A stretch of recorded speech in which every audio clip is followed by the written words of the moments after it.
Bonjour, nous sommes David. Et Karine. Mariés depuis 26 ans. Oui. On a 4 enfants. Et nous sommes les fondateurs de la chapelle.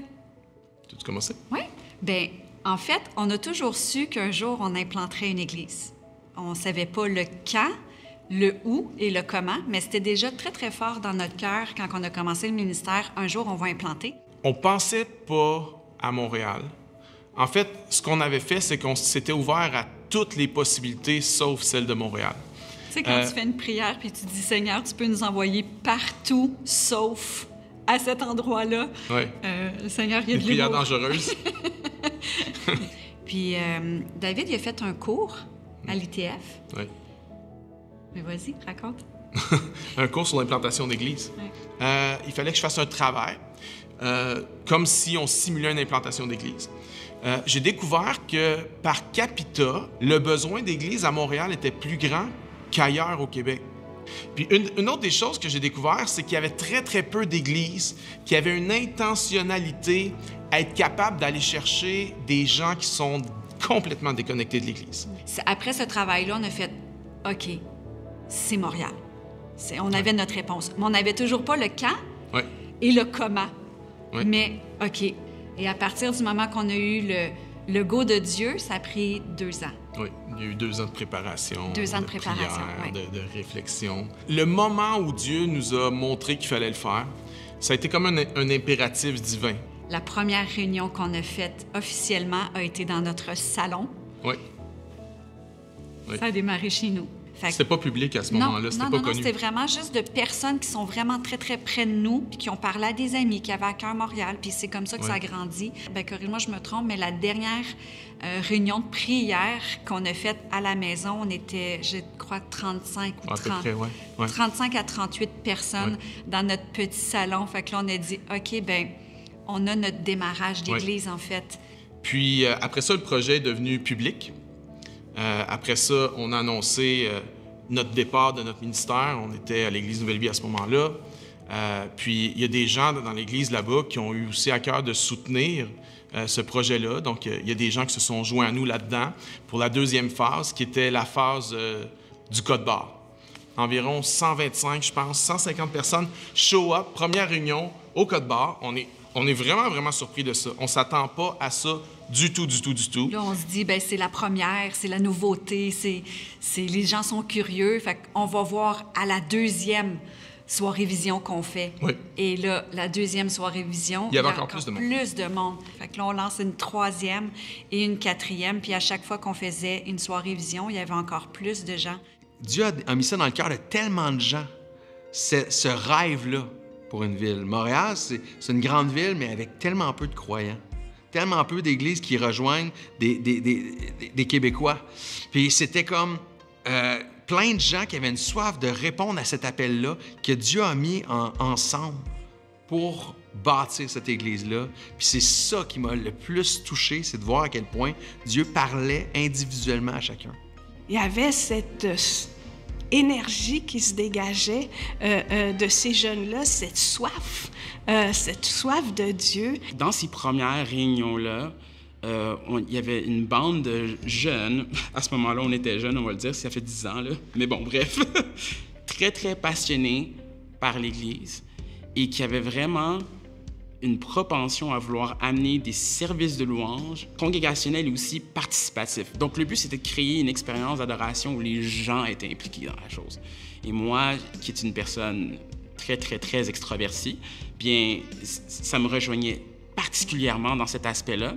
Non, moi aussi, je suis rejointe par cette église parce que c'est une église qui est jeune, c'est une église qui est dynamique. On était vraiment comme, OK, bien, Seigneur, t'es là, t'es dans l'affaire. Puis pour nous, c'était vraiment un clin d'œil de les gens veulent qu'il se passe quelque chose à Montréal. Donc, on s'est dit, OK, on fait la bonne chose.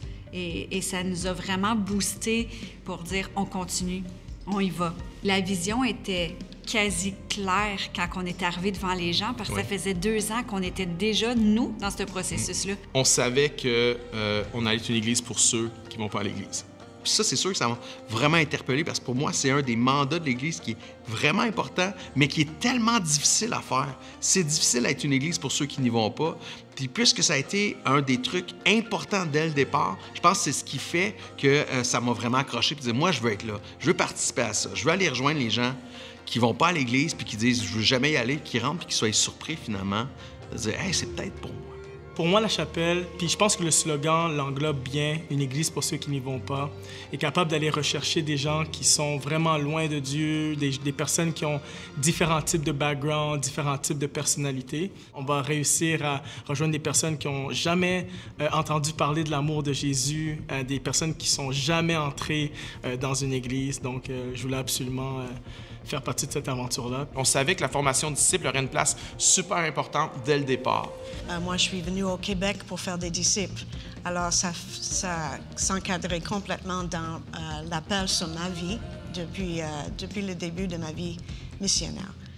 Nous savons qu'une partie de notre vocation dans la vie en tant que chrétien, c'est de faire des disciples, de participer dans la formation spirituelle des personnes dans les petits groupes, mais les gens qui vont en former d'autres. Donc, la mission de la chapelle s'alignait parfaitement avec l'appel de Dieu dans nos vies. On savait aussi qu'on voulait être une église qui implante d'autres églises. Dès le départ, on savait ça. Je croyais vraiment à sa vision d'implanter des églises dans tous les quartiers de Montréal, ailleurs au Québec et en francophonie. Puis Dieu nous a surpris quand même parce qu'on s'est mis à implanter des églises quand même plus rapidement que qu'est-ce qu'on aurait pensé. Dieu a vraiment mis une conviction sur notre cœur d'aller à Gatineau, qui fait partie d'une des plus grandes villes au Québec. Aussi une ville qui est le moins rejointe par l'Évangile, le moins rejointe par l'amour de Jésus. On savait que ça allait être une église qui allait aussi s'impliquer dans sa ville activement, être présent pour rencontrer les besoins, parce que Dieu nous appelle à prendre soin de la ville. Dieu nous appelle à aimer les gens en action, pas seulement en parole.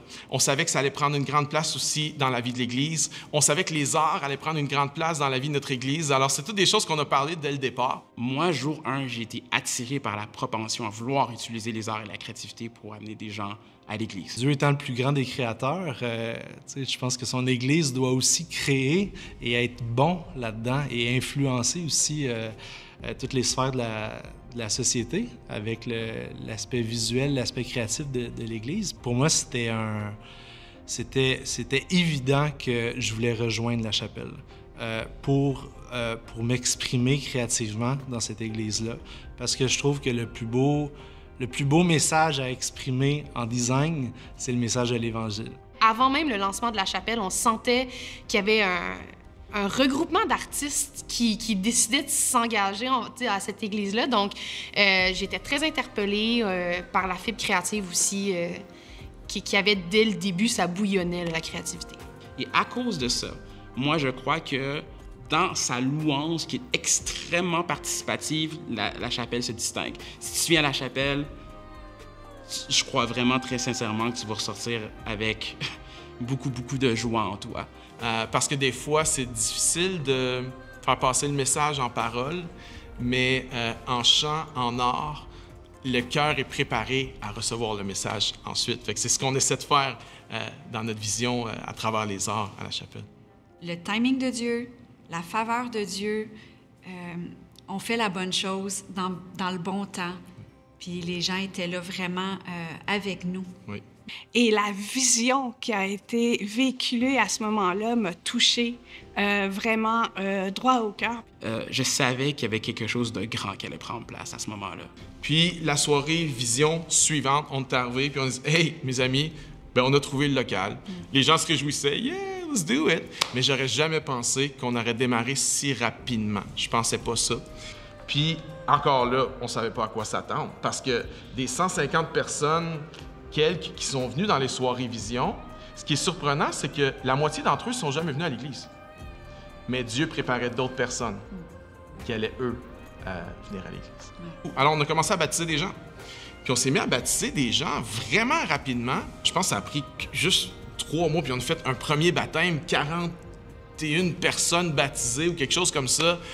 Je me souviens de ce moment-là, c'était nos premiers baptêmes. Tous les gens qui se sont investis dans l'Église, là, les gens étaient vraiment en larmes parce qu'ils voyaient le fruit de leur travail. Ils voyaient le pourquoi cette vision-là existe.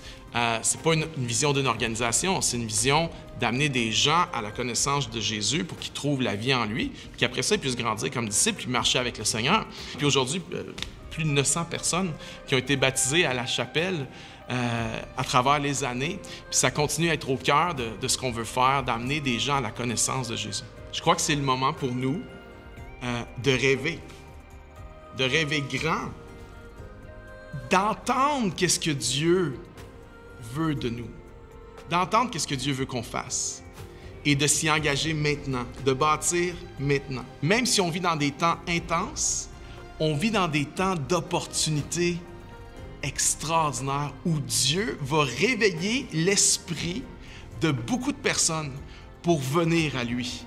Et Dieu veut utiliser la chapelle dans toutes nos villes pour que ces gens-là, qu'il est en train de réveiller leur esprit, il veut nous utiliser, nous, pour aller vers eux, pour les inclure avec nous, pour les former comme disciples et qu'eux, à leur tour, puissent aller vers d'autres et les former comme disciples et qu'eux, à leur tour, puissent aller vers d'autres et les former comme disciples. Ne manquons pas ce que Dieu veut qu'on fasse maintenant. C'est le temps de rêver, mais c'est le temps d'agir aussi. Puis dans ta vie, peut-être personnelle aussi, peut-être que tu as arrêté de rêver, mais c'est le temps de recommencer à rêver. Pas rêver tes rêves à toi, pas rêver les rêves égoïstes, non, mais de savoir, Dieu, qu'est-ce que tu veux que je fasse? De rêver grand à nouveau et de se mettre en marche maintenant. Rêvons grand, bâtissons maintenant.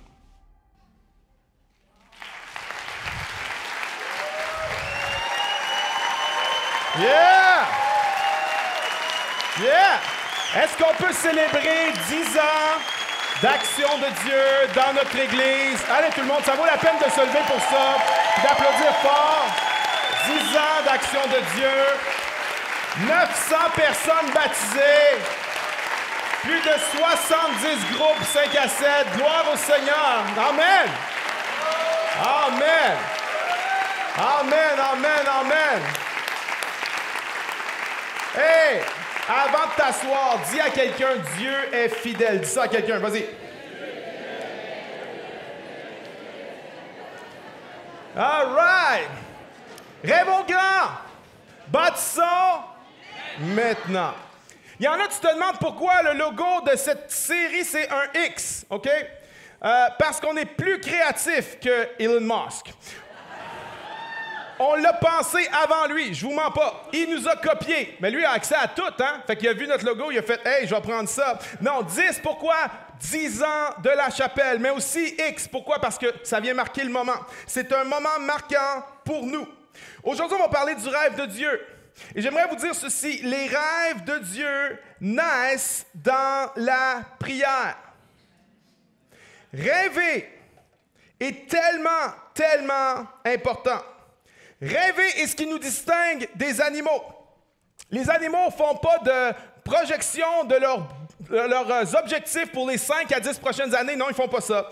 Ils répondent à des instincts seulement. Mais nous sommes créés à l'image d'un Dieu créateur. Et nous avons cette capacité de rêver grand. La Bible est remplie de rêveurs. Abraham, Jacob, Joseph, Moïse, Anne, Ruth, Daniel, Esther, Néhémie étaient tous des rêveurs. Et c'est pas juste un truc de l'Ancien Testament, c'est un truc du Nouveau Testament. Dans le Nouveau Testament, Pierre, Jean, Jacques, Paul et les apôtres étaient tous des rêveurs. Le livre des Actes nous dit que dans les derniers jours, Dieu va envoyer de son esprit et que nos fils et nos filles prophétiseront, nos jeunes gens auront des visions et nos vieillards auront des rêves. J'aimerais dire ceci à quelqu'un ce matin. Tout le monde devrait rêver. Tout le monde devrait rêver. Ne dis pas « je suis trop jeune ». C'est ça que Néhémie a dit lorsque Dieu l'a appelé au ministère. Il a dit « je suis trop jeune » et Dieu lui a dit littéralement « ne dis pas « je suis un jeune garçon ». C'est comme si Dieu lui donnait une petite tape sur les fesses. C'est « non, non, non, non, Jérémie, ne dis pas « je suis trop jeune ». Paul a dit à Timothée que personne ne méprise ta jeunesse. Je me souviens lorsque je suis devenu pasteur de jeunes, j'avais aucune expérience, j'avais 23 ans. Et si tu penses que j'ai une baby face à 46, imagine à 23. Et je me souviens, tellement de gens disaient « Il est trop jeune, il est trop jeune ». Je me souviens d'un vendredi soir, on était à l'église et il y a une réunion pour jeunes et j'ai perdu le contrôle. On avait une espèce de balcon de jubé et il y avait des jeunes qui jumpaient du 2e étage jusqu'en bas comme ça. Et pendant que c'est le chaos total, il y a un parent qui rentre, il me regarde puis il me dit « C'est qui le responsable ici? » Puis moi, je fais « It's me! » That's me, baby, c'est moi le responsable. Écoute, si tu penses que je suis babyface aujourd'hui, imagine à l'époque. La dernière fois que je me suis fait carter, j'avais 41 ans. Imaginez ça. 41 ans, tu te fais carter. Et à cette époque-là, il y a plein de gens qui disaient « Il ne peut pas faire ça, il ne peut pas faire le ministère, il est trop jeune. » Mais laissez-moi vous dire, lorsque Dieu t'appelle à quelque chose, c'est pas une question d'âge. Ne dis pas « Je suis trop jeune ». Ne dites pas « Je suis trop vieux ». Quelqu'un dit « Amen ». Dans nos sociétés occidentales, on a mis une date d'expiration sur les gens. Dans nos sociétés occidentales, on a inventé quelque chose qui s'appelle la retraite. Puis après ça, t'es fini, on n'a plus besoin de toi. Alors que dans d'autres cultures, les dernières années sont vues comme les années où on a le plus de productivité, on est plus... fruitful, je cherche le mot. On est fruitful dans nos derniers jours. J'ai lu un article dans Le Devoir il y a 2 semaines qui parlait comment passer 40 ans, même 50, ça commençait à être difficile pour les gens de se trouver un emploi, même s'ils sont hyper qualifiés. Et l'article disait que c'est notamment le cas encore plus pour les femmes. J'aimerais dire à quelqu'un, ce n'est pas ton âge qui détermine si tu es vieux. Ce qui détermine si tu es vieux ou pas, c'est si tu as arrêté de rêver. Il y a des jeunes de 20 ans qui sont vieux comme Mathusalem. Mais il y a des jeunes de 80 ans qui sont jeunes de cœur. Des jeunes comme Caleb, qui à 85 ans s'est emparé des montagnes d'Hébron, qui a dit « Je suis encore vigoureux comme au jour de ma jeunesse ». À 85. À 85, Caleb faisait la guerre. Imagine. À 99, Abraham a mis sa femme enceinte. Faut le faire quand même. Non, pense à ça, faut le faire. À 120 ans, Moïse conduisait le peuple d'Israël dans le désert. À 147 ans, Jacob était sur son lit de mort. Ses jours touchaient à sa fin. Mais lorsqu'on lui a dit, ton fils Joseph est là avec tes 2 petits-fils, Éphraïm et Manassé. Jacob, le texte de la Genèse dit que Jacob rassembla ses forces. Il s'assit sur son lit puis il s'est mis à prophétiser. Imagine-toi, Jacob a dit à la mort, attends une minute. J'ai encore quelque chose à faire. J'aimerais que quelqu'un qui n'est pas à 147, peut-être à 57, 67, 77 ou 87, dise à la mort, attends une minute. J'ai encore quelque chose à faire. Rêver n'est pas une question d'âge. Ne cessez pas de rêver, gens du bel âge, ne cessez pas de rêver. Ne cessez pas, jeunes, de rêver. Le rêve de bâtir l'Église, de faire grandir le royaume de Dieu, de former des disciples. Le rêve que tes enfants, que ta famille vont venir à Dieu. Le rêve que tes petits-enfants et tes arrière-petits-enfants vont marcher dans les voies de Dieu. Tout le monde devrait rêver. Tu n'as pas commencé à vivre si tu n'as pas commencé à rêver. Et tous les rêves, avant d'exister, ont existé dans le cœur de quelqu'un. Soit le cœur de Dieu, ou soit le cœur d'un autre être humain. Et aujourd'hui, nous vivons dans la réalité d'un rêve que Dieu nous a donné il y a 10 ans. Aujourd'hui, on marche dans la réalité du rêve que Dieu avait déposé dans nos cœurs pour la chapelle il y a 10 ans. Nous rêvions d'une Église qui existe pour former des disciples qui en forment d'autres. Nous rêvions d'une Église pour ceux qui n'y vont pas. Nous rêvions d'une Église où il n'y a pas de dichotomie et d'opposition entre l'évangélisation et la formation de disciples, mais que les deux sont intégrés ensemble. Nous rêvions d'une Église qui implante d'autres églises, qui utilise les arts. Nous rêvions d'une Église pertinente pour les enfants, les ados, les jeunes adultes. Nous rêvions d'une Église qui s'implique dans sa ville. Et aujourd'hui, on marche dans cette réalité d'un rêve qui a été rêvé il y a 10 ans. Tout ce qui existe a commencé avec un rêve. Et dans cette série, dans les mois de septembre et d'octobre, on va parcourir ensemble le livre de Néhémie. Et on va partager semaine après semaine la vision de Dieu pour notre Église pour les 3 prochaines années. On va apprendre non seulement la vision pour notre Église, mais à travers le livre de Néhémie et le livre d'Esdras, parce que dans l'hébreu, c'est un seul livre. Dans nos Bibles, c'est 2, mais dans l'hébreu, c'est un seul livre. On va apprendre aussi comment voir le rêve de Dieu s'accomplir dans chacune de nos vies. Avant de débuter la lecture de Néhémie, je vous donne un peu de contexte. 722 avant Jésus-Christ, les Assyriens viennent renverser le royaume du nord d'Israël. Ils détruisent les villes. Les gens sont déportés. Et le royaume du sud, qui a réussi à subsister, aurait dû prendre les leçons du royaume du nord, parce qu'ils s'éloignaient constamment de Dieu. Et parce qu'ils s'éloignaient de Dieu, Dieu les a livrés à eux-mêmes. Les ennemis les ont ravagés. Mais le royaume du sud n'a pas pris les leçons. Alors, quelques dizaines d'années plus tard, en 587 avant Jésus-Christ, les Babyloniens viennent, puis ils détruisent la ville de Jérusalem. Ils vont brûler les maisons, détruire le temple et détruire les murailles. Ceux qui n'ont pas été tués ont été déportés dans la ville de Babylone.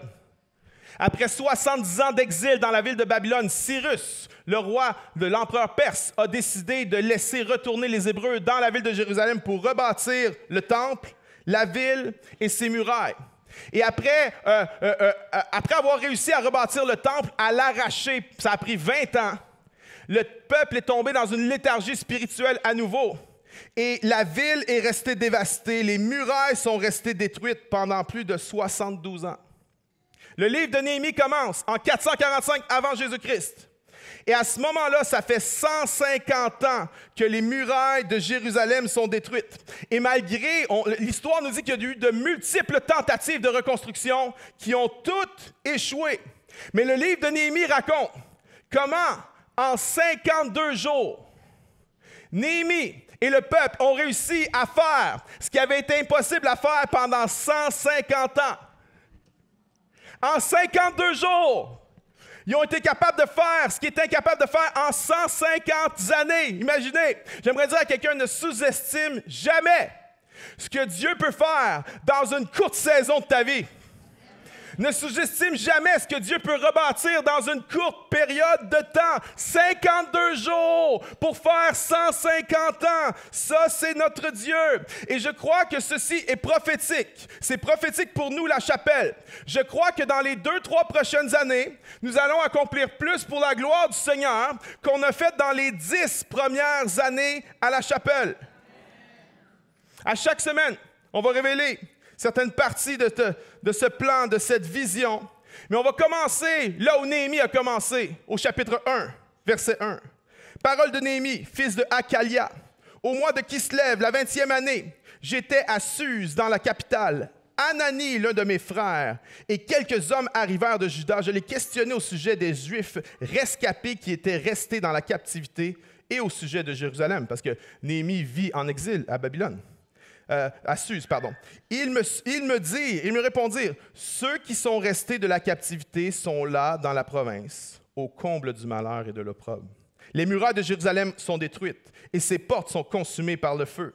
Lorsque j'entendis ces choses, je m'assieds, je pleurais, je fus plusieurs jours dans la désolation. Je jeûnais et je priais devant le Dieu des cieux. Je dis, Éternel, Dieu des cieux, Dieu grand et redoutable, toi qui gardes ton alliance et qui fais miséricorde à ceux qui t'aiment et qui observent tes commandements, que ton oreille soit attentive et que tes yeux soient ouverts. Écoute la prière que ton serviteur t'adresse en ce moment, jour et nuit, pour tes serviteurs, les enfants d'Israël, en confessant les péchés de tes enfants d'Israël, nos péchés contre toi. Nous avons nos péchés contre toi, car moi et la maison de mon père, nous avons péché.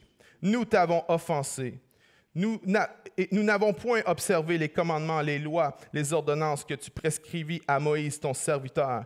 Souviens-toi de cette parole que tu donnas ordre à Moïse, ton serviteur, de prononcer. Lorsque vous pécherez, je vous disperserai parmi les peuples. Mais si vous revenez à moi, et si vous obéissez à mes commandements, et que vous les mettez en pratique, alors que vous seriez exilés à l'extrémité du ciel, de là je vous rassemblerai et je vous ramènerai dans ce lieu que j'ai choisi pour y faire résider mon nom.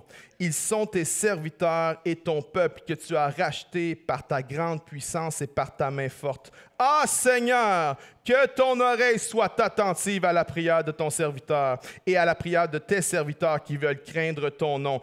Donne aujourd'hui du succès à ton serviteur et fais-lui trouver grâce devant tes yeux. Et Néhémie dit, j'étais alors et chansons du roi. Quelqu'un dit amen à la parole de Dieu? On n'aura pas le temps de parcourir tout ça, mais c'est le texte sur lequel je veux m'appuyer aujourd'hui. Néhémie est un rêveur. Néhémie est un bâtisseur. Mais s'il y a une chose qui caractérise Néhémie, c'est que Néhémie est un homme de prière. Le livre de Néhémie parle du rêve de Dieu et de bâtir le rêve de Dieu, mais il y a un thème qui est plus grand que le rêve dans le livre de Néhémie, c'est le thème de la prière. Le livre de Néhémie commence par la prière, le livre de Néhémie finit par la prière. On a une prière de Néhémie au chapitre 1 et au chapitre 13. J'aimerais dire, dans nos vies en tant que croyants, toute chose devrait commencer par la prière, devrait finir par la prière. Non seulement Néhémie commence et finit avec la prière, mais tout au long du livre de Néhémie, c'est parsemé de prières ici et là. Néhémie était constamment en train de prier. Constamment. Des prières courtes, des prières longues. Des prières individuelles, des prières collectives, des requêtes, de la reconnaissance. Néhémie était constamment en train de prier, confesser les péchés à Dieu, s'engager à obéir à la parole de Dieu. Néhémie priait dans la vie courante et Néhémie priait aussi dans les cultes religieux. Néhémie priait en toute occasion. Lorsqu'on parcourt le livre de Néhémie, il y a des situations particulières où il se met en prière. Quand il y a des mauvaises nouvelles, Néhémie prie. Quelqu'un dit amen. Quand on parle dans son dos, qu'on veut l'intimider, lui faire peur, le décourager, Néhémie prie. Quelqu'un dit amen. Lorsqu'il voit des injustices sociales, Néhémie se met en prière. Lorsqu'il y a un complot pour le faire mourir, Néhémie se met en prière. Néhémie prie pour confesser son péché et celui du peuple. Néhémie prie quand il y a des décisions difficiles à prendre. Quand il y a des décisions qui ne seront pas populaires. Puis il le sait, que lorsqu'il va prendre cette décision-là, il y a plein de gens qui vont se lever contre lui. Des gens qui devraient être pour lui, mais qui vont se lever contre lui. Néhémie a eu des tough calls à faire comme aucun leader parmi nous va avoir à faire.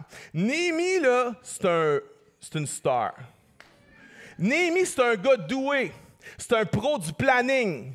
C'est un pro du leadership. C'est un homme d'exception. Des hommes comme ça, il n'y en a pas beaucoup. C'est 1 par 500 ans, un Néhémie. Néhémie est meilleur que moi. Néhémie est meilleur que toi. Et Néhémie sait très bien que sa faveur vient de Dieu. Néhémie sait très bien qu'il a besoin de prier à son Dieu.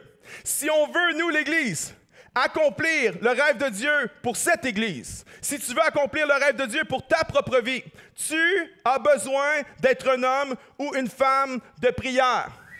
Non pas occasionnellement, mais habituellement. Il faut que ça fasse partie de tes habitudes. Si Néhémie était vivant aujourd'hui, Néhémie serait le genre à prier dans la douche. Y a-t-il quelqu'un qui veut une douche ce matin? OK, je suis déçu parce qu'il y en a juste 4, puis il y a pas mal de monde dans la place. OK, petite leçon pour la prochaine fois. Douche, c'est bon? OK? Ça commence dans la douche où tu mets ta journée devant le Seigneur. Tu accueilles l'Esprit Saint dans ta journée. Tu dis, Seigneur, j'ai besoin de toi aujourd'hui. Je vais être connecté à toi aujourd'hui. Ça se poursuit lorsque tu es dans le transport, en bus, en métro ou en auto. Tu fermes la musique, tu fermes la radio, puis tu laisses ton cœur être dans le silence devant Dieu et parler à Dieu. Ça commence quand tu arrives 20 minutes plus tôt au travail, 30 minutes pour ouvrir la parole de Dieu et parler à ton Dieu. Ça commence quand le midi, tu te sauves pendant 15 minutes pour aller parler à Dieu et prendre du temps avec lui. Ça commence lorsque tu travailles, tu ouvres ton cœur au Seigneur, tu dépends de lui pour ton travail, tu l'accueilles dans ce que tu fais. Tu ne travailles pas juste pour lui, tu travailles avec lui. Ça commence lorsque tu vas te coucher, que tes dernières pensées sont pour le Seigneur. Les rêves de Dieu naissent dans la prière. Néhémie a prié pendant 4 mois. Ça nous dit dans le chapitre 1er que Néhémie a eu des nouvelles au mois de Kislev, qui est le mois de novembre-décembre. Et Néhémie n'a pas parlé de ses projets, de ses rêves à personne avant le mois de mars-avril. 4 mois dans la prière.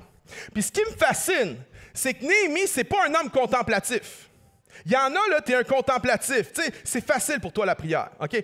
Le planning, 0 pin bar. Tu n'es pas bon là-dedans. Mais la prière, ah oui, tu es très contemplatif. Néhémie, c'est pas un contemplatif. Néhémie, c'est un doer. Néhémie, c'est un gars qui fait arriver les affaires. Néhémie, c'est un homme d'action. Puis moi, ça vient me chercher parce que je ne suis pas un contemplatif, je suis un doer. Mais Néhémie avait développé cette maturité et cette capacité qu'avant de te mettre à faire quelque chose, tu vas dans la présence de Dieu, tu vas chercher la faveur de Dieu, tu vas te connecter sur ce que Dieu veut. Le réflexe de Néhémie, c'était de prier. Moi, j'ai le réflexe contraire. Lorsqu'il y a quelque chose, il y a un problème, il y a une situation, premier réflexe, OK, j'agis. OK, email, tout de suite. Texto, tout de suite. Téléphone, tout de suite. Il faut que je fasse, je dois produire. Je suis un doer. Néhémie, c'est un doer qui fait, attends une minute. Tu sais, il y a un problème qui pop, là. Puis là, tu dis, OK, texte, meeting, situation. Non, pause.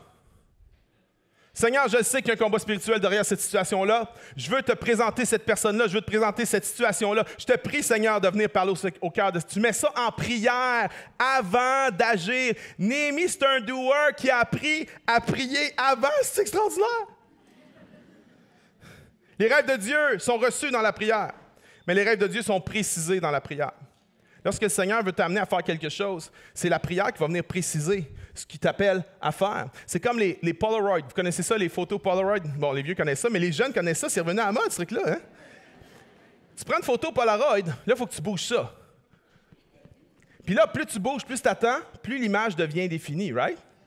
C'est exactement la même chose avec la prière. La prière vient nous donner une clarté sur la vision de Dieu, sur les rêves de Dieu. Ça vient préciser les choses. La prière aussi vient, je dirais, épurer nos motivations les plus profondes. Parce qu'il n'y a pas un chrétien qui a juste des désirs purs. Il n'y en a pas un. Et souvent, Dieu met des rêves dans nos cœurs, mais on a un mélange de désirs purs et de désirs impurs.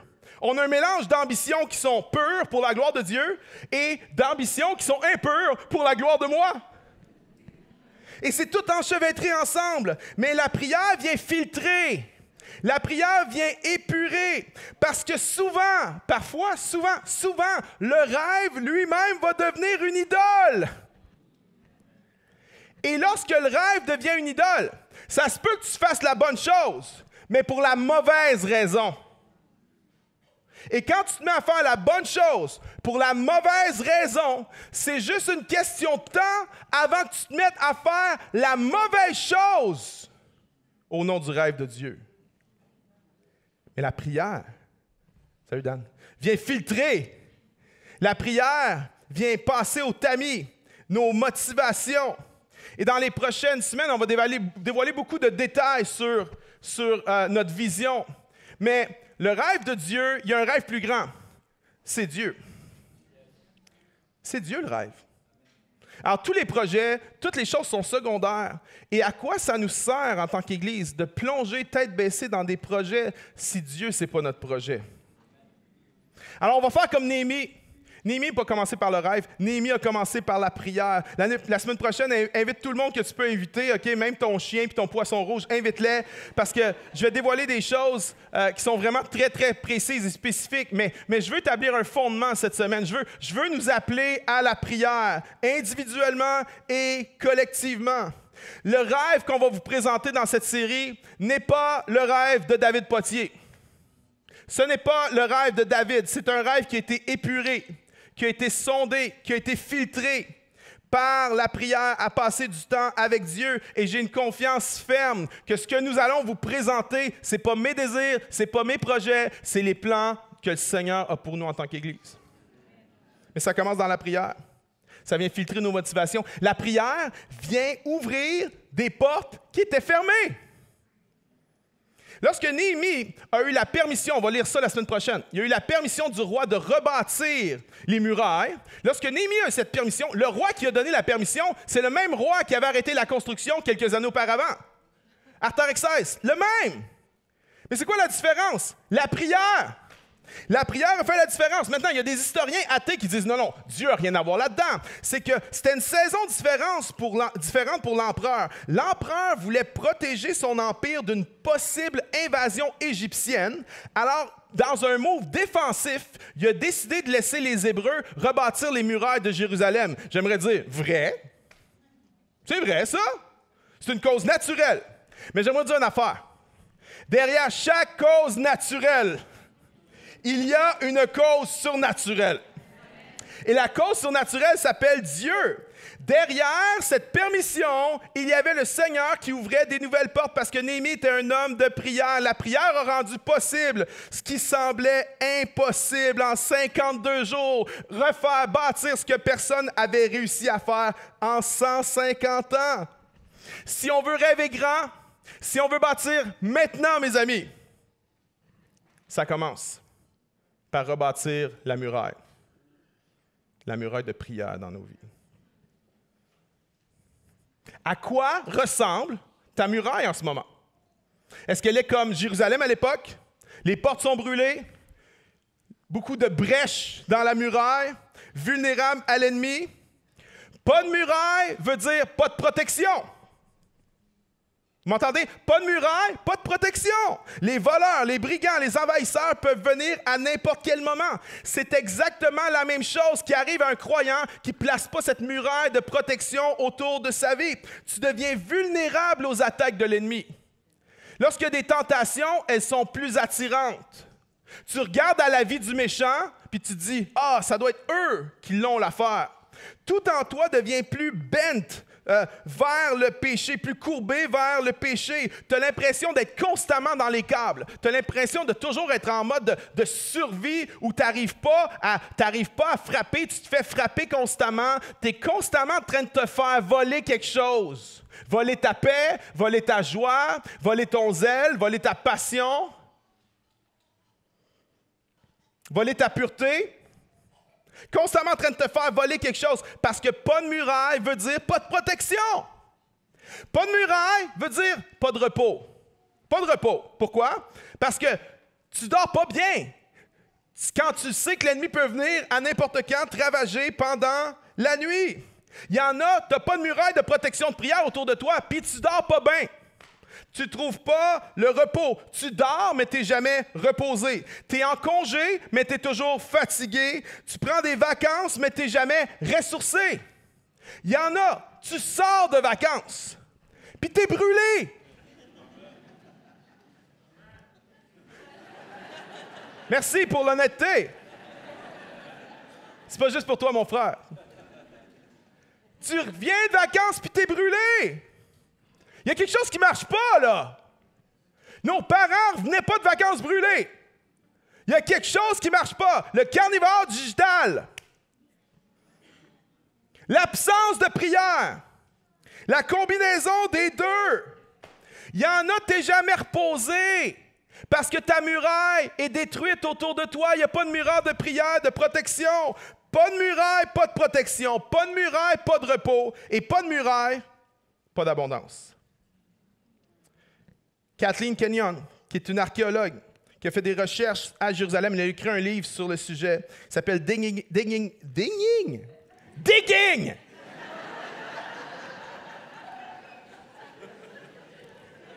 Up Jerusalem.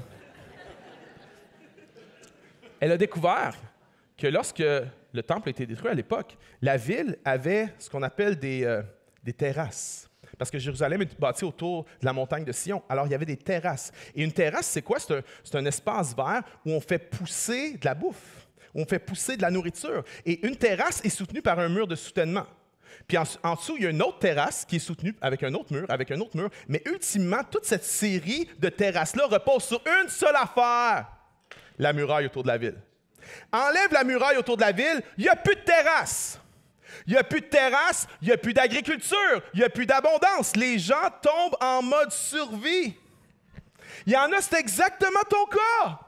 Parce que la prière ne prend pas de place dans ta vie. Tu travailles, tu es brûlé, puis tu as l'impression de ne pas porter de fruits.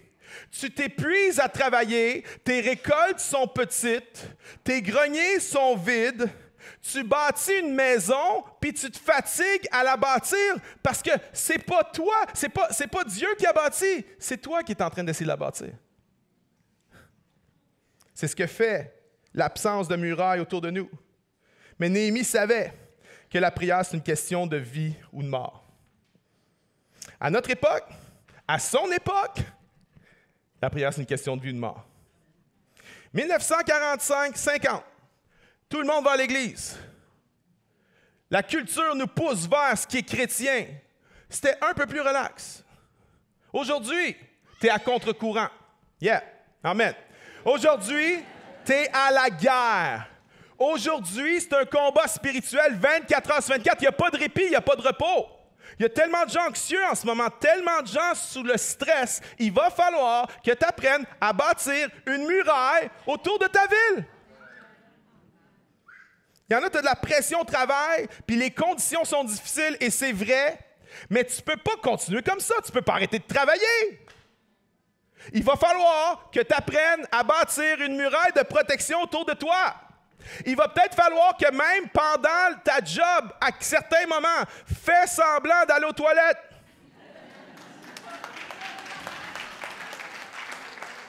Va prier, bâtis une muraille. Avez-vous vu l'état des couples et du mariage et la folie autour de nous? Il va falloir bâtir la muraille dans nos vies. Les enfants, les jeunes qui sont dans la confusion la plus totale. Tellement de jeunes confus aujourd'hui, à un niveau qu'on n'aurait même pas pu imaginer il y a 5 ou 10 ans, une confusion qu'on n'a jamais vue. Ça va prendre une muraille de protection. Parce qu'avant, dans le passé, les valeurs des parents, ce que les parents transmettaient aux enfants, sur le long terme, payait. Sur le long terme, faisait la différence. Et ça, c'est une règle générale. Il y avait des exceptions. Mais avant, OK, ce que les parents transmettaient, la foi, les valeurs, ce qui était transmis, à long terme, était plus fort que la culture. J'aimerais dire ça, c'est avant. Entends-tu? Ça, c'est avant. Maintenant, ça prend les valeurs des parents, la foi des parents, plus la prière. Parce que s'il n'y a pas le plus la prière, laisse-moi dire, les valeurs de la culture vont les avaler. Parents plus prière va faire une muraille de protection. Puis ça ne veut pas dire que le parcours va être parfait. Mais j'aimerais dire, on va te gagner cette bataille-là. Je parlais à quelqu'un hier, ses enfants sont confus, puis j'ai dit, on va gagner. On va gagner cette bataille-là. Marche avec Dieu. Marche droit avec le Seigneur. You radiate something. Tu donnes le ton, tu sets le pace. Tu cours, il marche. Tu marches, il s'assoit. Tu t'assois, il se couche. Tu te couches, il meurt. Assure-toi qu'il n'y a pas personne dans ta maison qui est en train de mourir parce que tu t'es couché. Tu sets le pace. C'est toi en tant que leader, c'est toi en tant que parent qui donne le ton spirituel. Dans les micro-décisions, dans les petites choses. Lorsque tu prends la décision juste de prioriser autre chose que le Seigneur, prioriser autre chose que la maison de Dieu, tu envoies un message. Puis il n'est pas si implicite que ça, il est hyper explicite. Et puis tes jeunes, ils catchent, ils comprennent. OK, t'as beau dire ce que tu veux, maman, t'as beau dire ce que tu veux, papa, mais tu ne mets pas la maison de Dieu en priorité, tu mets autre chose en priorité. Puis on a tellement accès à plein de choses aujourd'hui. Le chalet, on a tellement accès à plein d'affaires. Mais on est en train de perdre notre défense, de perdre notre système de muraille. Si on veut accomplir le rêve de Dieu pour nos familles, pour nos vies personnelles et pour notre Église, il va falloir rebâtir la muraille. La prière est à l'esprit, ce que l'air est à notre corps. La prière est à l'esprit, ce que l'air est à notre corps. L'apôtre Paul a dit prier sans... C'est quoi qu'il a dit? Sans? Yeah. Prier sans cesse. C'est quoi la chose qu'on fait sans cesse sans se rendre compte? Respirer, right? Alors la prière devrait être comme respirer. Maintenant, je t'entends penser. Je pense comme toi. Je suis pas bon dans la prière. Ça m'a frappé il y a quelques semaines. J'avais jamais pensé ça, j'avais jamais entendu ça, puis c'était trop, comme dit Dan, souvent c'était trop intelligent pour être moi. Daniel dit ça souvent. C'était pas moi, c'était Dieu. Et j'ai senti dans mon esprit qu'en fait, une des plus grandes stratégies de l'ennemi pour nous voler, puis détruire notre muraille, c'est de nous faire croire qu'on n'est pas bon à prier.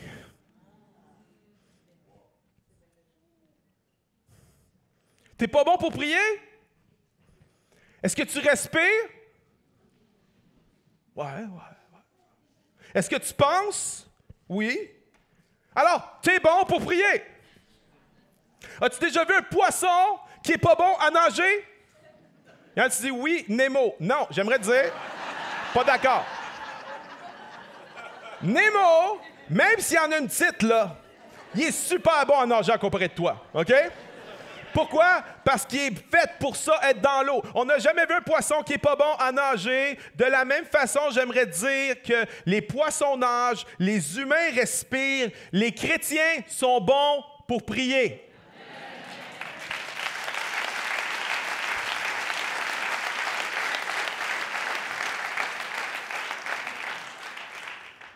Un chrétien qui n'est pas bon pour prier, ça n'existe pas! C'est ce que l'ennemi veut nous faire croire. T'as-tu pensé à ça? T'as-tu pensé à ça 5, 10, 20 ans, 30 ans de vie chrétienne? Puis l'ennemi te bat avec un mensonge, t'es pas bon à prier. J'avais jamais pensé à ça. Mais depuis que j'ai réalisé ça, quelle confiance ça me donne dans la prière.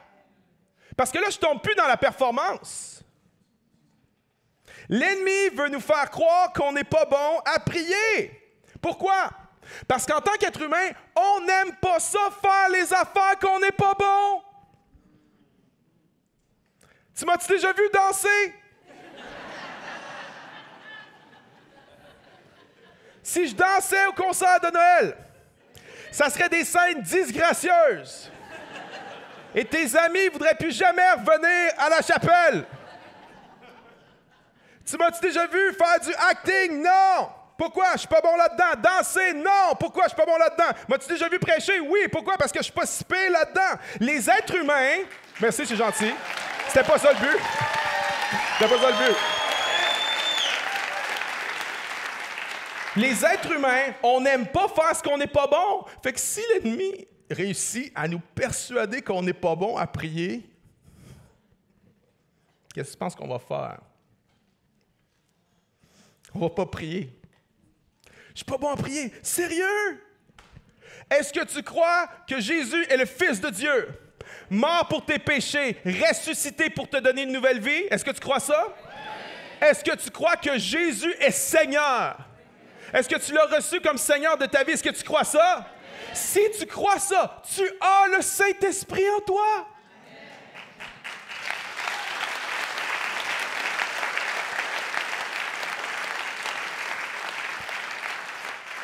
Et le Saint-Esprit intercède constamment en nous. Tu es déjà en prière. Il y a déjà une réunion de prière qui prend place en toi. Et la prière, c'est simplement ceci, de se syntoniser, de se joindre à la réunion de prière qui a déjà commencé. Que le Saint-Esprit est en train d'animer. Tu n'as même pas besoin de leader la réunion. S'il y a une affaire que j'haïs, c'est l'idée d'une réunion de prière. Je sais jamais quoi faire avec ça.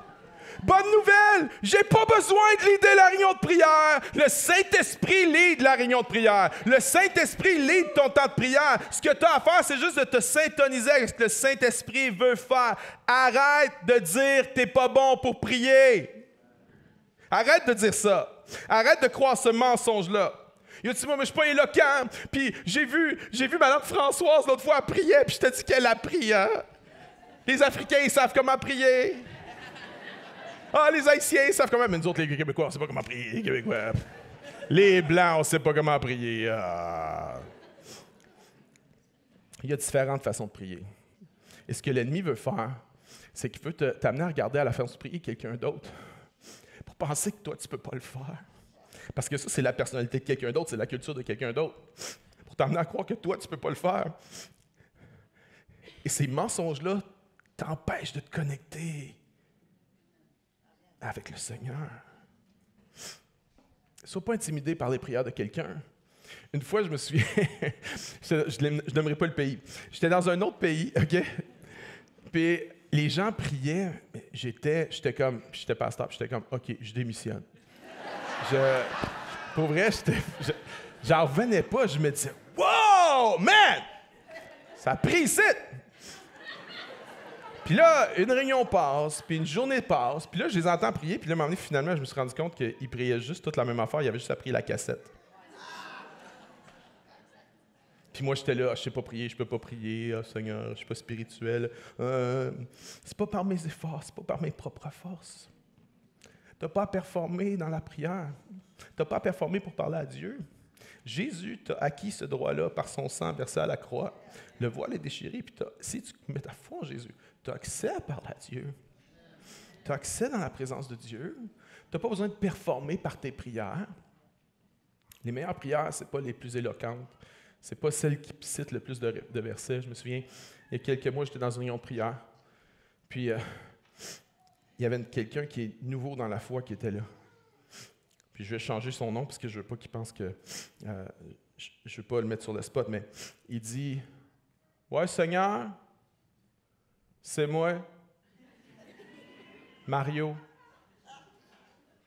Ça fait longtemps là, qu'on ne s'est pas parlé, là, mais je suis là. Puis sais-tu quoi? Moi, j'étais déchiré, je broyais comme un bébé parce que je me dis « Je prie pas de même, moi. » Non. Moi, je ne prie pas comme ça. Moi, je prie avec les mots comme justification, sanctification, puis là, je vais citer des versets. Puis il faut que ça rime en plus. Tu sais, il faut que ça...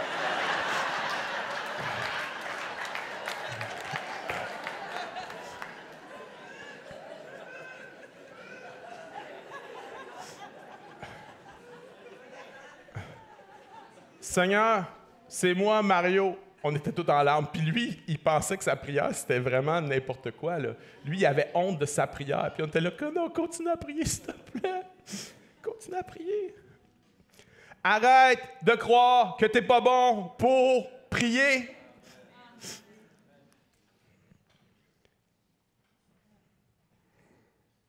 Tu es capable de prier. Tu es bon pour prier. Tu aimes prier. Parce que tu as le Saint-Esprit en toi. Puis, je sais qu'on ne peut pas toujours prier avec, en mettant tout notre intellect, sinon on ne pourrait pas prier sans cesse, parce qu'on ne ferait pas autre chose. Vous comprenez? Prier sans cesse ne veut pas dire que tout notre intellect est investi dans la prière. Prier sans cesse, c'est un état de cœur. Ronald Rolheiser, qui est un auteur que j'aime bien, il a dit « La prière, c'est l'abandon ». T'es-tu en train de t'abandonner à Dieu là, alors que tu es en train d'écouter le message? T'es-tu en train de t'abandonner à Dieu là? Si oui, tu es en train de prier. Si pendant que je prêche, mon intellect est investi dans quelque chose, mais que je m'abandonne à Dieu, je suis en train de prier.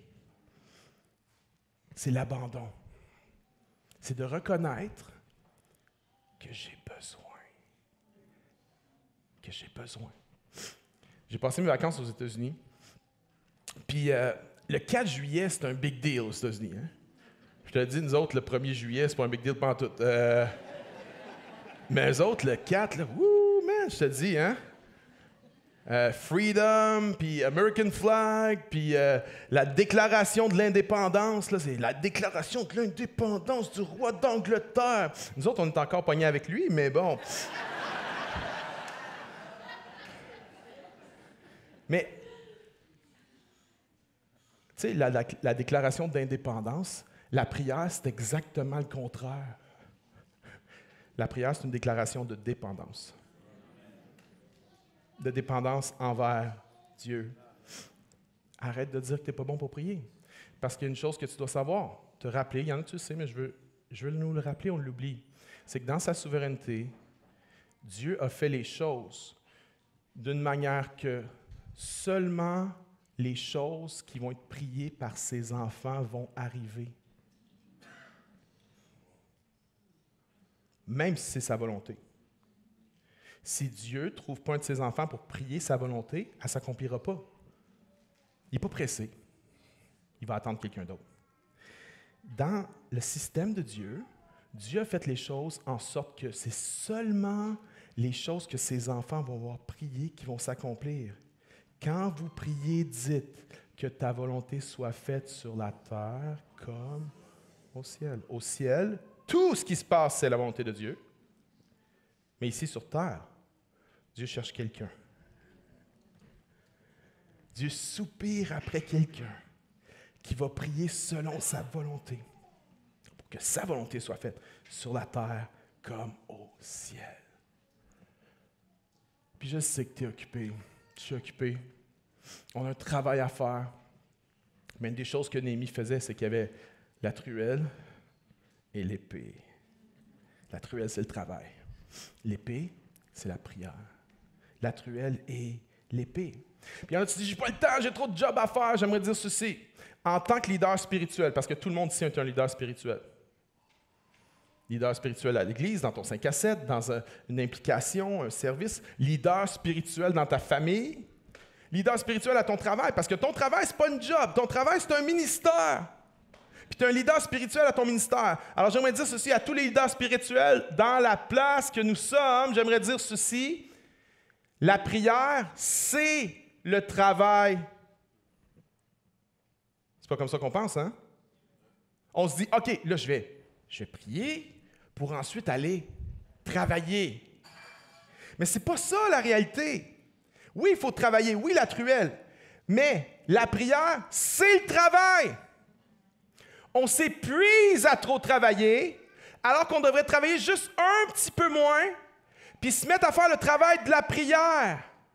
Et le travail de la prière va venir débloquer des affaires, déverrouiller des affaires, prévenir un paquet de problèmes, faire en sorte que tu n'as pas besoin de prendre des vacances alors que tu reviens de tes vacances parce que tu bâtis une muraille de protection autour de toi. La prière, c'est le travail. Et lorsqu'on lit le livre de Néhémie, il y a 12 fois où on voit Néhémie prier. 12 fois. Maintenant, ce n'est pas un hasard, ça. Parce que 12, on sait que ce n'est pas un chiffre random dans la Bible. 12 veut dire 12 tribus d'Israël. Le message de Néhémie, un des messages, c'est que Dieu ne voulait pas seulement amener un homme à prier, Dieu voulait amener le peuple au complet à prier.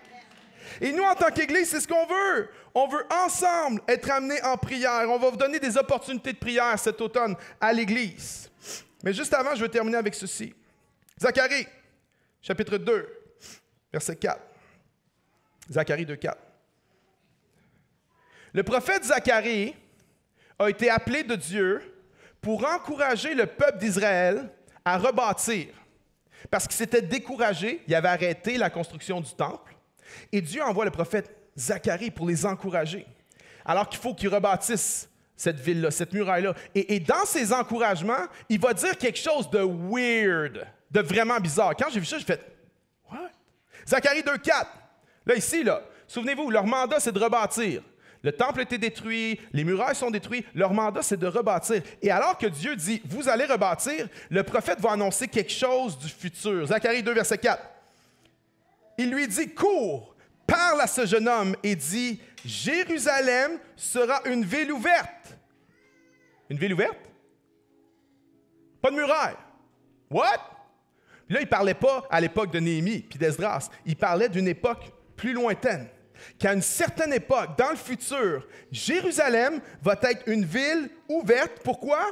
À cause de la multitude d'hommes et de bêtes qui seront au milieu d'elle. Le prophète dit, OK, là, Dieu vous appelle à bâtir une muraille autour de Jérusalem. Mais va venir un jour, il n'y aura pas de muraille. Ah ouais? Mais comment ça se fait? Pas de muraille? Ouais. Voici pourquoi il n'y aura pas de muraille. Il va y avoir trop de monde dans la ville pour avoir une muraille. Il va y avoir tellement de multitudes qu'il ne pourra pas y avoir de muraille. Et regardez ce que Dieu dit après. « Je serai pour elle, dit l'Éternel, une muraille de feu tout autour, et je serai sa gloire au milieu d'elle. »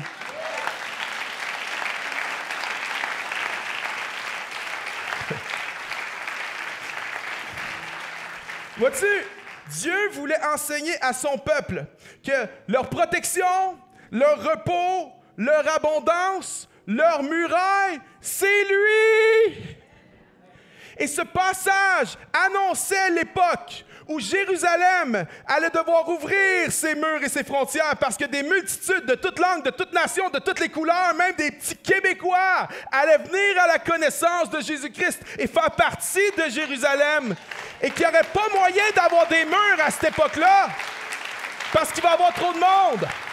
Mais que dans cette ère-là, à cette époque-là, pas besoin de mur physique, parce que les gens, le peuple de Jérusalem vont dire, c'est Dieu qui est notre muraille, c'est Dieu qui est notre protection, c'est Dieu qui est notre repos, c'est Dieu qui est notre abondance. Nous vivons dans cette ère où on n'a pas un mur physique, mais on a accès par la prière à bâtir un mur spirituel et que Dieu est notre muraille. Quelqu'un peut applaudir le Dieu qui nous protège, le Dieu qui nous donne le repos.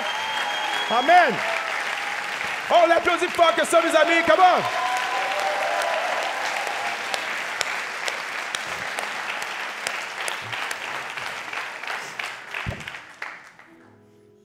Voici le mot de la fin.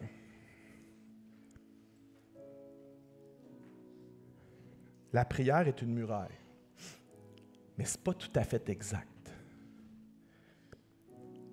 La prière, c'est le moyen par lequel la muraille se bâtit. La prière, c'est un outil. Attention à ne pas instrumentaliser la prière. Parce qu'il y en a, tu as tellement des choses qui tiennent à cœur que tu as mis devant Dieu, qu'à chaque fois que tu parles à Dieu, c'est juste pour y parler du problème. Fait que là, tu fais des requêtes à Dieu, puis il aime les requêtes. Mais tu n'as plus de relation avec Dieu parce que tu es juste en mode « Seigneur, arrange ça. Seigneur, arrange ça. Oh mon Dieu, arrange ça. Oh mon Dieu, arrange ça. » Et il n'y a rien de mal dans cette prière-là, tu dois la faire. Mais si tu as instrumentalisé la prière, tu n'as plus de relation avec Dieu. Et tu essaies de bâtir une muraille avec quelque chose qui s'appelle la prière. Puis la vraie muraille, ce n'est pas la prière. La vraie muraille, c'est Dieu. La vraie puissance, ce n'est pas la prière. La vraie puissance, c'est la relation qu'on a avec le Dieu de la prière. Amen.